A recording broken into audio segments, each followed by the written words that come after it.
Riley Bennett never expected her life to change that night. To her, it was just another catering shift.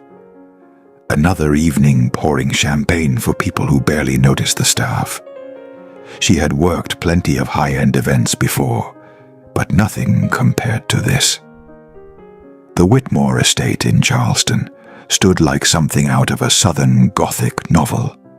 Towering white columns, perfectly trimmed hedges, and a marble driveway that glowed beneath the amber light of sunset.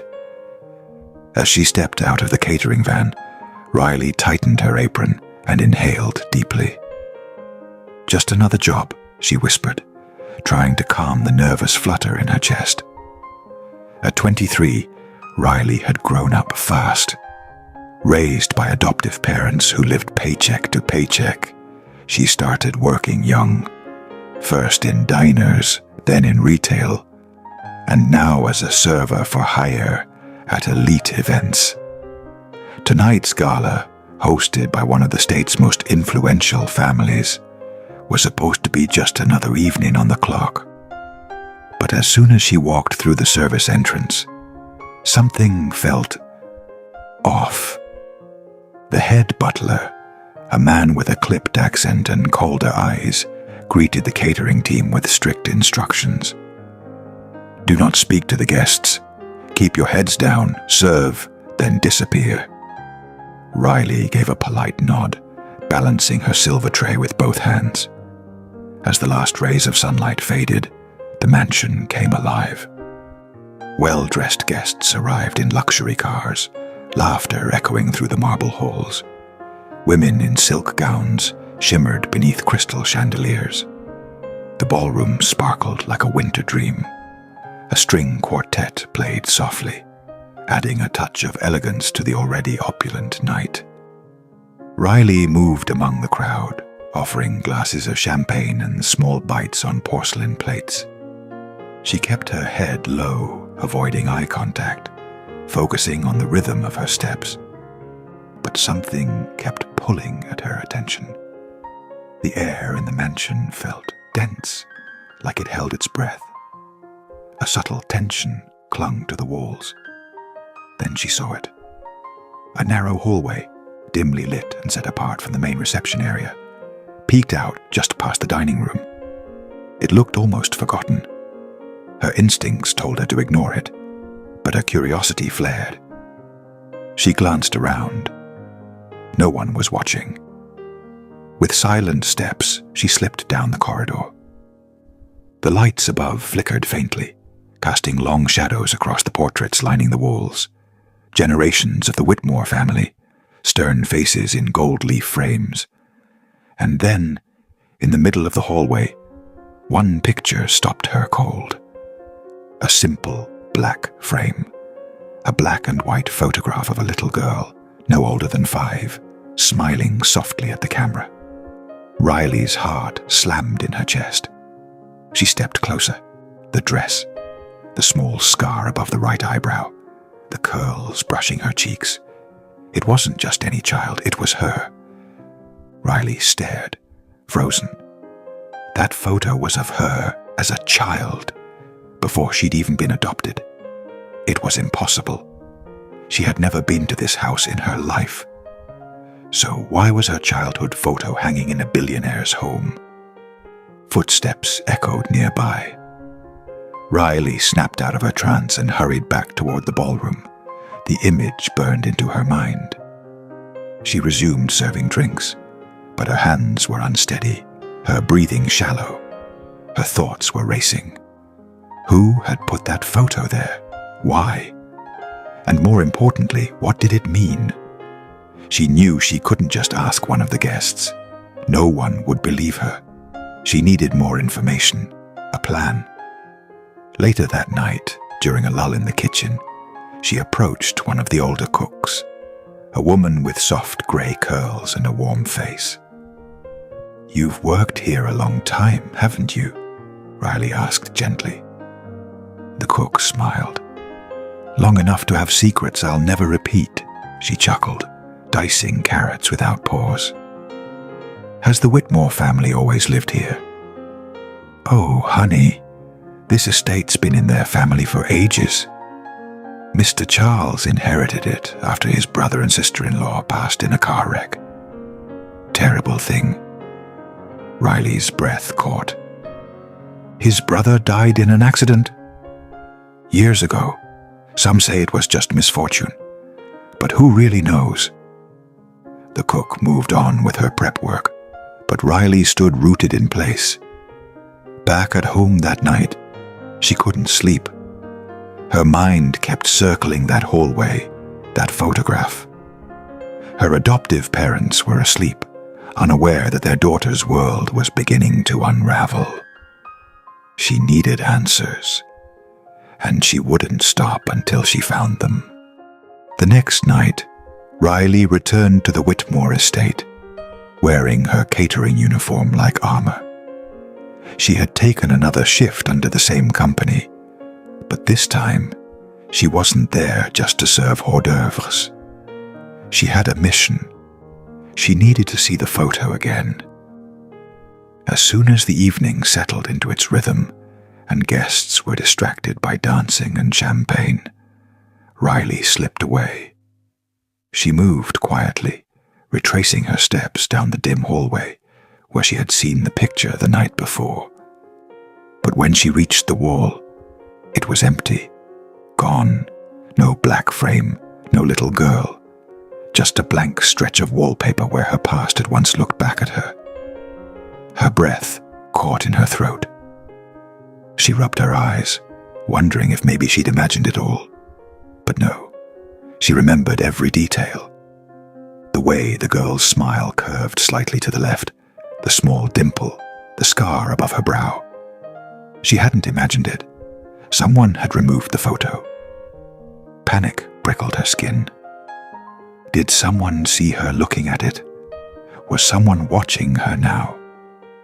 She forced herself to return to the kitchen and finish the shift, but the questions screamed louder with every minute. When she got home, her mind was still spinning. At breakfast the next morning, she sat across from her adoptive mother, Gloria, who was pouring a fresh cup of coffee. "Mom," Riley said, staring into her mug, "do you remember anything about where I came from before you adopted me?" Gloria's hand froze mid-pour. "That's a strange question. Why do you ask, sweetheart?" "I saw something last night. A photo. It looked exactly like me, but it was in a house I've never been to before." Her mother set the pot down gently. "You know we didn't get much information. You were found in a shelter when you were about 5. They said your parents died in a car accident. That's all they told us." "A car accident?" Riley echoed, her heart sinking. "Yes, that's what the social worker said. Why?" Riley didn't answer, because now it felt like too much to be coincidence. That same week, she accepted yet another catering job at the Whitmore estate.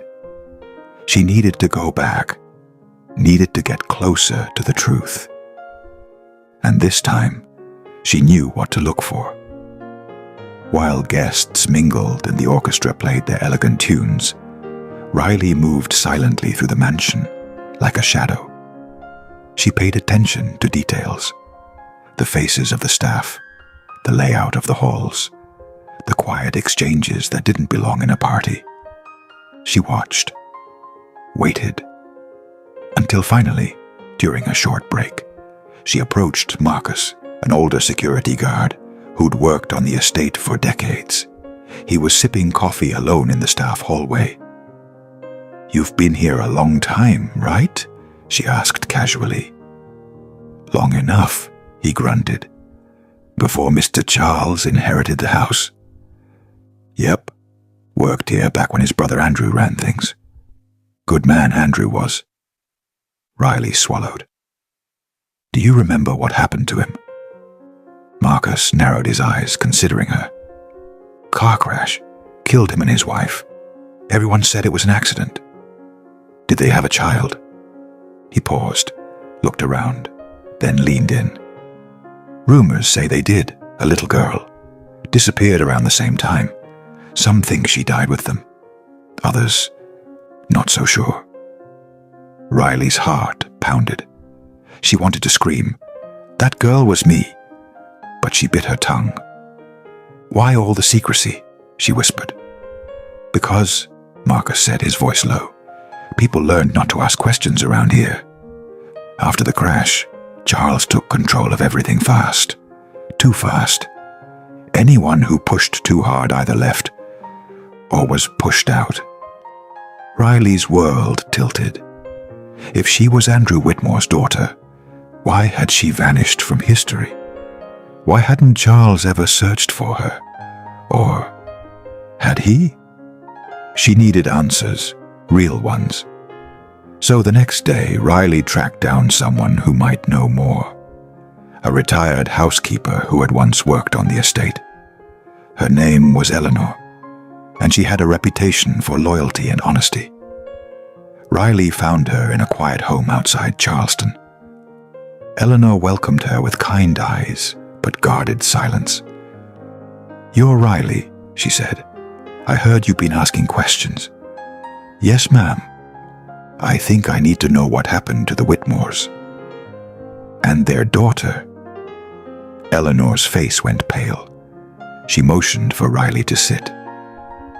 "You were 5, she said softly. "Your mother called you Ray. You used to dance in the garden in a yellow dress. Andrew adored you. So did Helena." Riley's eyes burned. "Why don't I remember any of it?"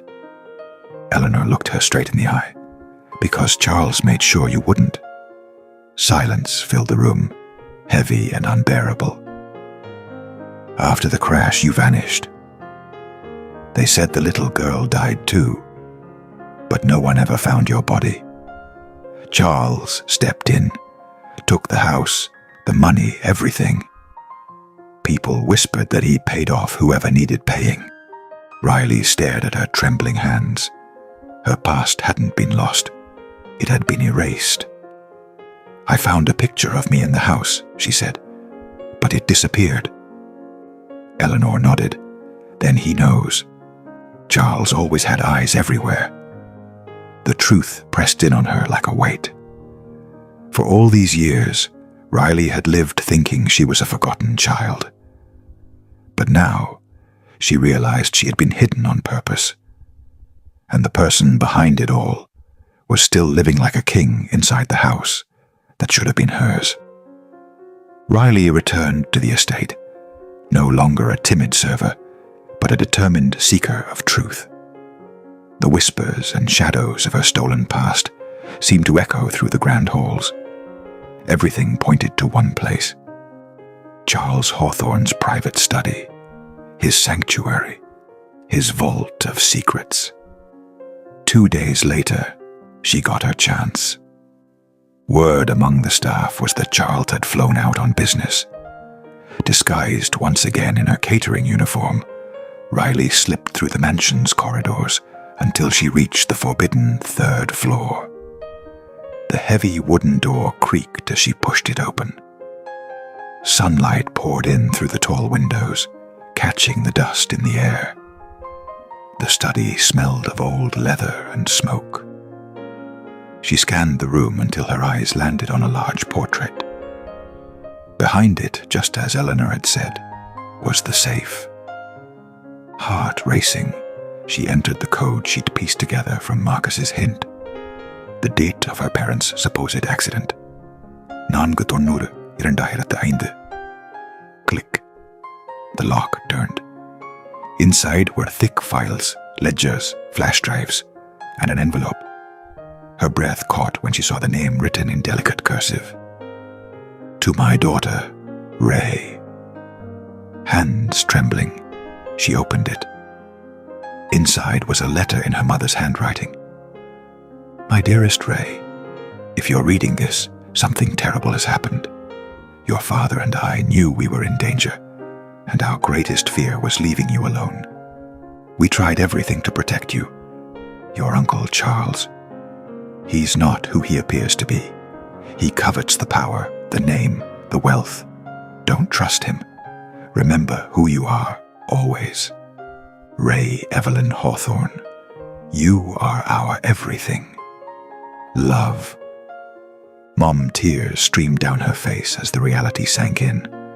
Her life hadn't just been altered by tragedy. It had been deliberately rewritten. She had been erased. But before she could gather her thoughts, footsteps echoed outside. The door burst open. Charles stood there, his expression like stone. "Well," he said coldly, "I figured you'd come digging eventually." Riley stood her ground, gripping the letter. "I know what you did. I know everything." He smirked bitterly. "And what? You think anyone will believe the word of a former foster kid over me?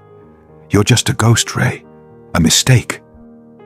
"I have proof," she said, voice steady. "Documents, letters, I'm going public." His eyes darkened. "Then you'll never make it out of here." Before he could move, Riley darted past him. She ran through the hallways, clutching the evidence, heart pounding. Charles shouted behind her, calling for security. She burst through the back door, fled to her car, and sped away from the estate. By the next morning, Riley had met with a seasoned investigative journalist who had been chasing whispers about the Hawthorne family for years. She handed over everything, the documents, the letter, the truth. Within 48 hours, the news exploded across the media. Billionaire heir exposed, inheritance fraud, and hidden heiress scandal. Charles's empire began to crumble under the weight of the revelations. Public outrage grew. Investigations were launched. Riley had turned the tide. But then, something unexpected. A breaking news broadcast showed footage of an older woman being escorted out of a psychiatric facility just outside of Nashville. Her features were gaunt, her hair streaked with gray. But Riley knew her face instantly. Her mother. She rushed to the clinic. When she walked into the room, her breath caught. "Mom?" she whispered. The woman turned slowly. Her eyes widened. "Ray." They embraced, both crying. The medical staff explained that the woman had suffered from trauma-induced amnesia. Charles had hidden her away, claiming she had died.